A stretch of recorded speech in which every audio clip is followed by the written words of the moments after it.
Sa ikalimang pagkakataon ay namahagi ng kagamitang pang-eskwela sa mga mag-aaral ng Esparar Elementary School ang mga kapulisan sa Barbasa, Antique. Sa pangunguna ni Police Captain Alan S. Alagos, officer in charge ng Barbasa MPS, nito lamang Miyerkules ng umaga, ika-11 ng Setyembre taong kasalukuyan sa Barangay Esparar, Barbasa, Antique.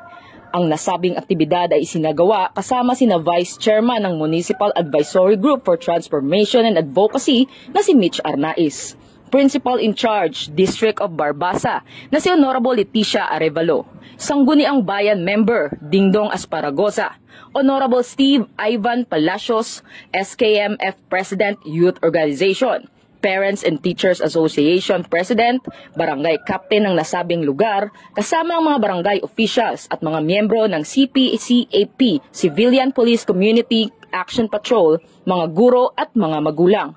Masayang nakatanggap ang 79 na estudyante mula sa kinder hanggang grade 6 ng gamit pang eskwela at masusustansyang bilo-bilo at tinapay na sinuklian nila ng isang sayaw bilang pasasalamat.